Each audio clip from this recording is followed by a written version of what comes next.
सुजाता घर की सबसे बड़ी और समझदार बहू थी। इतनी समझदार कि घर में किसी भी बात पर समझौते करने होते तो सबसे पहले उसका ही नाम लिया जाता। सुजाता के पति कुंतल का भी बिल्कुल सुजाता जैसा ही स्वभाव था। वे दोनों हमेशा खुश रहा करते।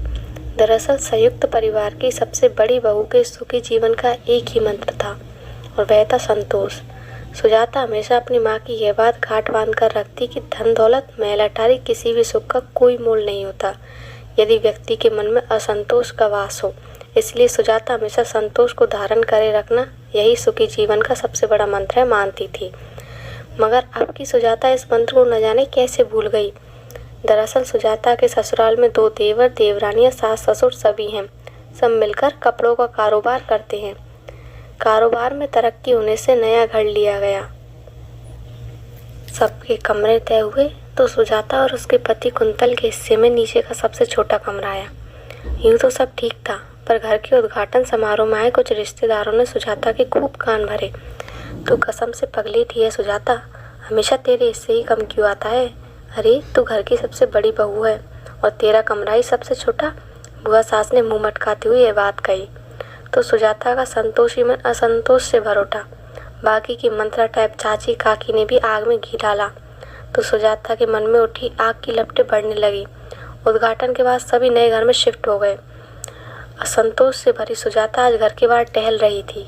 उसने आज मन ही मन तय कर लिया था कि वह उस छोटे कमरे में नहीं रहेगी कि तभी टहलते हुए उसकी नज़रें मजदूर के एक परिवार पर पड़ी जो पास की किसी इमारत को बनाने के लिए आए थे। वे काम के बाद थके हारे किसी पेड़ के नीचे आराम कर रहे थे। उनके बच्चे आसपास ही खेल रहे थे। उनके चेहरों पर अजीब सा सुकून था। मजदूर के उस परिवार को देखकर सुजाता अनायास ही मुस्कुरा उठी और फिर घर को चल दी। वहाँ ऊपर के कमरों से जोर जोर से चिल्लाने की आवाज़ें आ रही थी। दोनों देवर देवरानियों के बीच अक्सर इसी तरह की आवाज़ें आती रहती थी। उन्हें कभी किसी बात की संतुष्टि नहीं होती थी।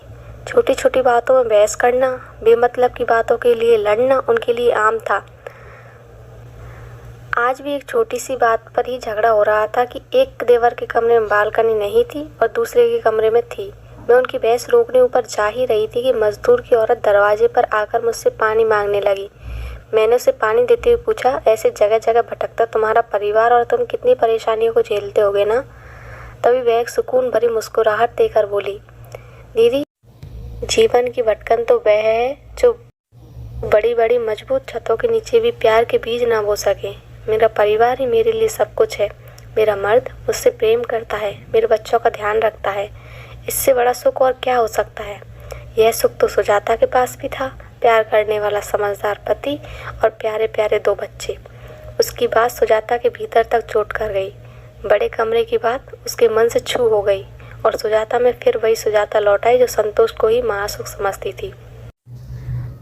आपको ये कहानी कैसी लगी मुझे कमेंट सेक्शन में बताएं और आप भी अपने मन में संतुष्टि रखकर जीवन को सुखी और समृद्ध बनाएं। यदि आपने अभी तक इस चैनल को सब्सक्राइब नहीं किया है तो प्लीज़ सब्सक्राइब कर लें। यदि कहानी अच्छी लगी हो तो वीडियो को लाइक करें, मित्रों के साथ शेयर करें। Thanks for watching.